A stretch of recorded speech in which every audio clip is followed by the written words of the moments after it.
Europe, on the eve of World War I, a civilization at the peak of its power and glory. Winston Churchill wrote, "The old world in its sunset was fair to see."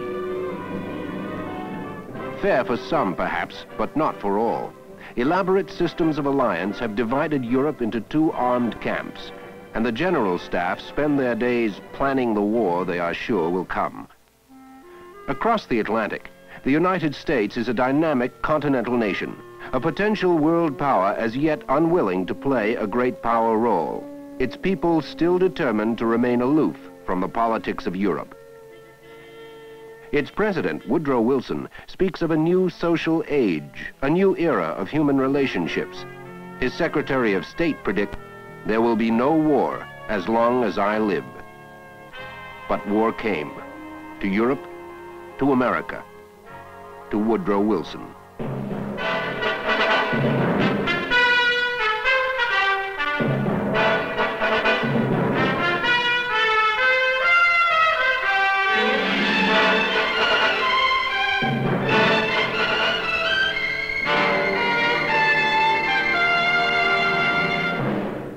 June 28, 1914. Austrian Archduke Franz Ferdinand is assassinated by a pro-Serbian nationalist. The European time bomb explodes. Austria-Hungary declares war on Serbia, and one declaration of war leads to another and another, until most of Europe plunges into the inferno. Both sides predict victory within a few months. President Wilson proclaims American neutrality and appeals to his countrymen to be neutral in thought as well as in action. Thank God that we are not involved. Every man who truly loves America will act and speak in the true spirit of neutrality. The American public approves. Europe is 3,000 miles away. George Washington's doctrine of isolation from Europe's affairs has succeeded for over 100 years. But then news arrives of German atrocities in Belgium. The German Chancellor calls an international treaty guaranteeing Belgian neutrality a scrap of paper, and German armies invade, leveling cities and shooting unarmed civilians. Committees are formed for the relief of Belgian war victims, and former President Theodore Roosevelt denounces Wilson's policy of neutrality as a cowardly denial of American principles. But most Americans remain opposed to going to war. They might have stayed that way if the Germans had not resorted to unrestricted submarine warfare, a tactic designed to break the supremacy of the British Navy. The Germans declare a war zone around the British Isles for all ships.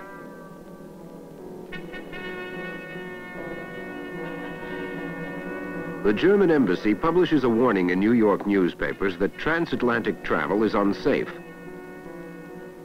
A few days later, as the British liner Lusitania nears the Irish coast, it is torpedoed by a German submarine.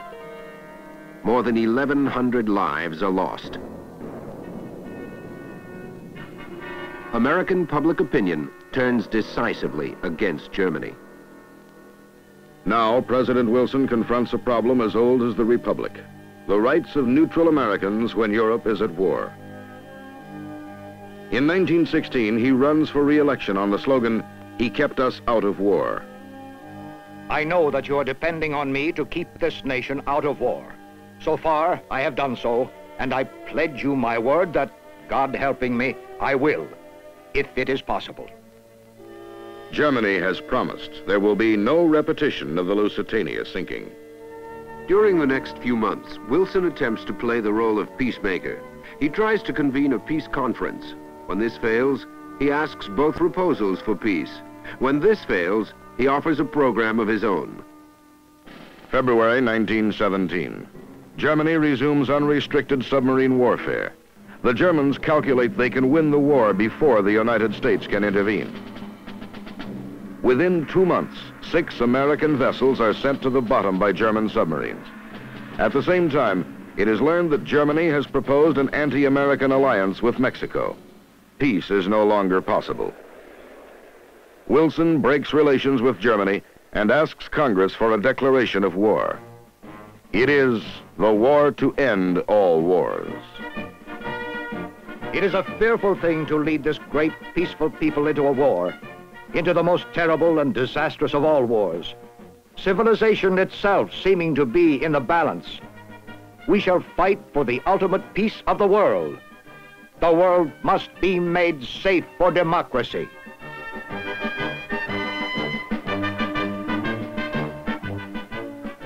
For the first time in history, American troops embark for Europe, and Americans enter a European war.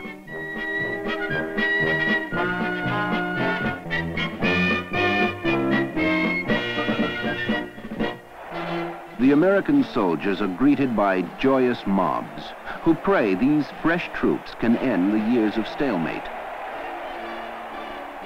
And so they do, but only after learning a terrible truth. Modern war.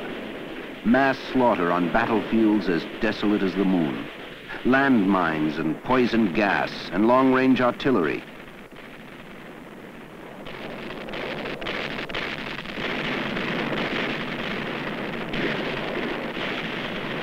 Machine guns and tanks, and death dropping from the skies. Men and cities erased from the earth. In Russia, the slaughter becomes unbearable. A revolution overthrows the Tsar's government. Soon thereafter, the Bolsheviks take power, led by Nikolai Lenin, who immediately removes Russia from the war, releasing 1 million German troops to fight on the Western Front. But even as the Allies desperately resist the German assault, Wilson puts forward a 14-point proposal for a just and lasting settlement to be enforced by a world organization, a League of Nations. All the bloodshed will be for naught if such a war can ever happen again. The Western Front holds. Strengthened by 500,000 fresh American troops, the Allies mount 5 crushing offensives. Germany is close to collapse. A revolution overthrows the Kaiser, and the new government signs an armistice. All quiet on the Western Front.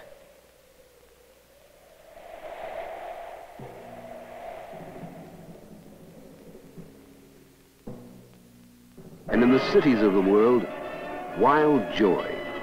It is the end of horror, the beginning of peace, the dawning of a new age. December 1918, President Wilson arrives in France to attend the Paris Peace Conference. He is greeted as a conquering hero, a great world leader who will forever put an end to war. He goes in spite of angry criticism that the president should not be out of the country, taking along a delegation consisting mainly of close personal advisors. It does not include even one member of the Senate. Wilson's party has just lost the congressional elections, but Wilson gambles everything on bringing back a treaty so favorable, the Senate must accept it.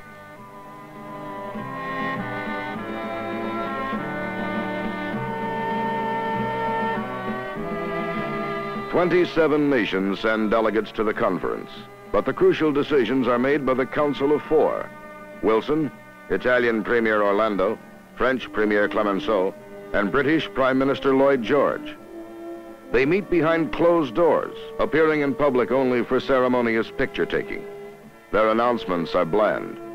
Journalists complain this is inconsistent with Wilson's doctrine of open covenants openly arrived at, and rumors spread of a sellout. In fact, Wilson proves to be a tough negotiator. He insists that a detailed covenant for the League of Nations be included in the treaty, and writes much of it himself.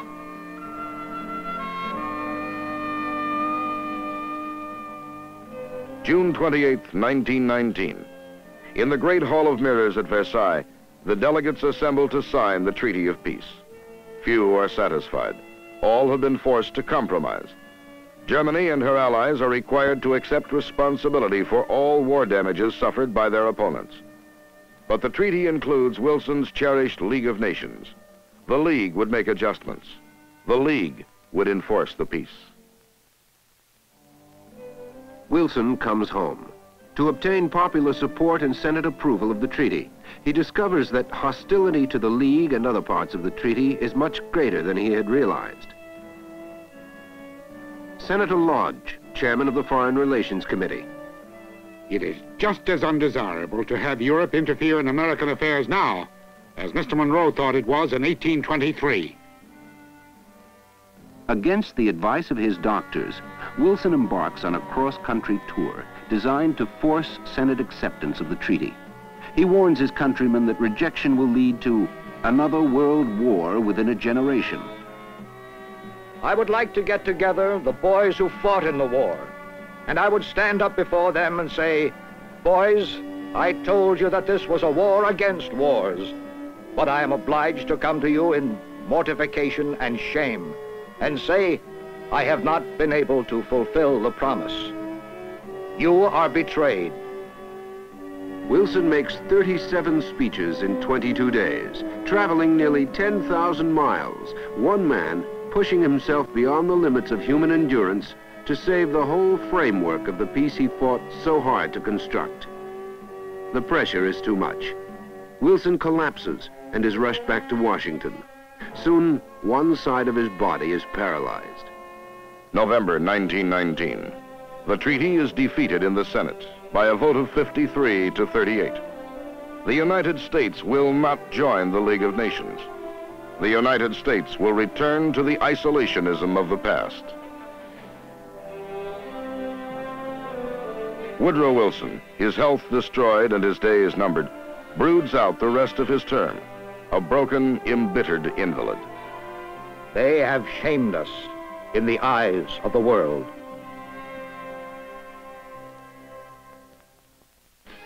Geneva, 1920. The League of Nations meets without United States participation. The delegates face a staggering task. Gone is the old sense of order and stability, the certainty of progress and man's ability to control his destiny. The memory of the nightmare just ended lingers on. Has peace really come, or is it, as some say, still only an armistice, merely a pause in the terrible slaughter? Throughout the 1920s, Europe is engaged in a feverish search for security. The war has left European victors and vanquished both deeply in debt. Americans insist their former allies repay huge loans. The Allies insist that Germany pay them enormous war reparations. France occupies the Ruhr Valley when Germany defaults on her payments. German workers stop production in protest. The debate over payments poisons all attempts to end the animosities of war. Border disputes abound. There are riots and a series of little wars. Bolsheviks have already seized power briefly in Hungary and caused disorders in Germany and elsewhere. In Italy, a former socialist pamphleteer becomes dictator. Benito Mussolini, a rabble-rouser supported by a private army of fascist blackshirts. It is both a rejection of the old order and a reaction against Bolshevism, extremism of the right to match extremism of the left. In 1923, an obscure and embittered Austrian named Adolf Hitler leads a private army of hoodlums and malcontents in an attempted putsch in Munich, Germany. To many, Hitler seems a ridiculous figure, his associates beneath contempt. He is arrested and sent to jail, and, it is assumed, to permanent oblivion. But in jail, Hitler writes a frightening blueprint of terror to come. In 1924, Lenin dies, and Joseph Stalin takes control of the Russian Revolution. Stalin, the dictator, drives the Russian people relentlessly in the pursuit of industrialization. He believes war with capitalism is inevitable. American foreign policy is depicted as a locked vault, guarded by the Secretary of State himself. In fact, Charles Evans Hughes is an internationalist who favored joining the League of Nations. Early in the 20s, he astonishes a naval disarmament conference in Washington by proposing that those present scrap part of their navies and build no new capital ships for 10 years. The conference seeks to restrain growing Japanese ambitions in Asia. A treaty is signed supporting the territorial integrity of China. In 1928, Secretary of State Kellogg and French Foreign Minister Briand negotiate a treaty outlawing war. Eventually, 60 nations sign. There are no provisions for enforcement. 1931. The boom years of the 1920s are now a grim memory. The nation, the entire world, is gripped by a disastrous depression. At the League of Nations, another disarmament conference convenes. But even as the delegates assemble, the Japanese launch an all-out attack on Manchuria. China appeals to the League for help. The Japanese army takes over and establishes a puppet government. The United States refuses to recognize the regime and reaffirms its support of China's sovereignty. A report commissioned by the League brands the Japanese as aggressors. Japan's response is to withdraw from the organization. 1933, another staggering blow. Economic collapse in Germany brings Adolf Hitler to power. His program, expansion of German boundaries, subjugation or extermination of non-Germanic peoples, the establishment of a fascist empire. He is a hypnotic orator, a hate-spewing spellbinder who stages massive propaganda rallies. He repudiates the Treaty of Versailles and announces plans to rearm. By year-end, Germany too withdraws from the League. With the rise of Hitler, the Peace of Versailles is dead. The search for security has failed. A new generation of aggressors has set the world on the path toward war. There is still time to stop them, if the democracies will act. But in England and France, the memory of World War I is still too strong. And Americans remain preoccupied with the Great Depression. A congressional committee under the chairmanship of Senator Nye launches an investigation of U.S. involvement in World War I and concludes it was caused by American business interests. It is a simplistic but popular theme. The result, the Neutrality Act of 1935, prohibiting shipments of arms and munitions to all belligerents in any way, making no distinction between the aggressor and his victim. Senator Bone of Washington. I think the resolution we have just passed will do more to prevent this country getting into war and to keep our boys out of the clutches of the war-maddened and crazy rulers of Europe than anything that we could have done. Italian dictator Mussolini, encouraged by Japan's successful aggression in China, invades Ethiopia. The Ethiopians fight bravely against the mechanized Italian army, and Emperor Haile Selassie goes to Geneva to personally plead to the League of Nations for the life of his country. Once again, the League fails the test. The new U.S. neutrality law, in fact, favors Mussolini by denying Ethiopia the arms it desperately needs. 1936, a fateful year. Civil war erupts in Spain. The fascist powers supply arms to the nationalists, the Soviet Union to the loyalists. Spain becomes the tragic testing ground for new and even more terrible weapons of modern war. Hitler sends German troops into the Rhineland, a region demilitarized by the 1925 Locarno Treaty. It is a moment of supreme tragedy. The democracies still possess superior force, but they fail to use it. Hitler concludes they will go to any length to avoid war. A nationwide poll asks Americans whether their country should fight if war comes to Europe. 95% say no. Anti-war advertisements appear in national magazines.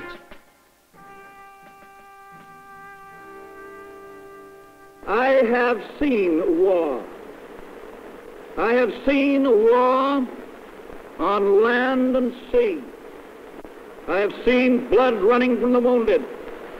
I have seen men coughing out their gasped lungs. In the 1936 campaign, President Roosevelt echoes their feelings. That is beyond my power. I hate war. That same year, Germany and Italy formed the Rome-Berlin Axis. It is followed by the Anti-Comintern Pact, which soon links both nations to Japan. 1937, a new year and new conquest. Japan declares a new order in Asia and crosses the Manchurian border for a full-scale invasion of China.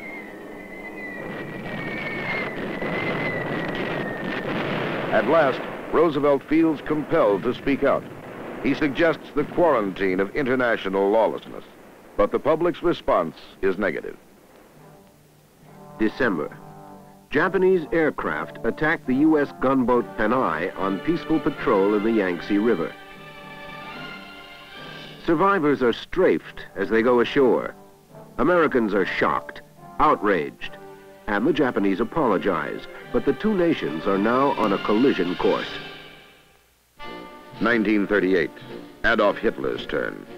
Supremely confident, he sends Nazi troops into Austria to put down a manufactured crisis. Austria is absorbed into his Third Reich. There are diplomatic protests. Czechoslovakia is next. The pretext? The German population in the Sudetenland. Hitler demands the entire area. The Czechs refuse. Some argue that Hitler's demands are legitimate, that peace will come when all Germans are united. British Prime Minister Neville Chamberlain, a sincere man who abhors war, flies to Munich to meet Hitler. They are joined by French Premier Daladier and Benito Mussolini. No Czech representatives are allowed to attend their meetings. 1 a.m., September 30th, 1938. The four powers sign a document providing for the dismemberment of Czechoslovakia to be completed in 10 days. Chamberlain returns to London and announces he has concluded an honorable agreement. Yesterday afternoon, I had a long talk with Herr Hitler. It was a frank talk, but it was a friendly one. And I feel satisfied now that each of us fully understands what is in the mind of the other. In an immortal phrase, Chamberlain tells his people, "I believe it is peace in our time." Peace in our time. 6 months later, Hitler occupies the rest of Czechoslovakia. The Munich Agreement is already dead. Hitler protests he only wants peace, but by now it is a bad joke. He demands more territory, this time in Poland. Further appeasement is hopeless. Britain and France announce they will go to war if Poland is attacked. August 1939. A terrified Europe receives another shock. The Soviet and Nazi foreign ministers, Molotov and von Ribbentrop, sign a non-aggression pact, and all hope for peace is lost. Suddenly, the fascists and communists are enemies no more. A secret protocol divides Poland between them. Within a week, German armies enter Poland as German planes blitz its cities.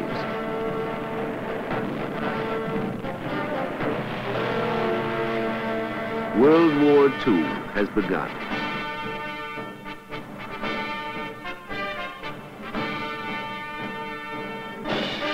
June 1940. Nazi armies sweep through the lowlands and into Paris. The American people are stunned, completely unprepared for such a display of power. The Nazi menace no longer seems so remote.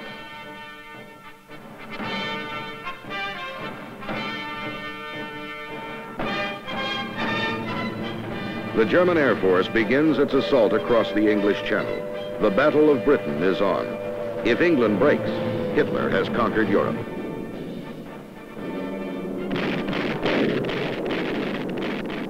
William Allen White, a famous Kansas editor, organizes the Committee to Defend America by aiding the Allies. He tells his country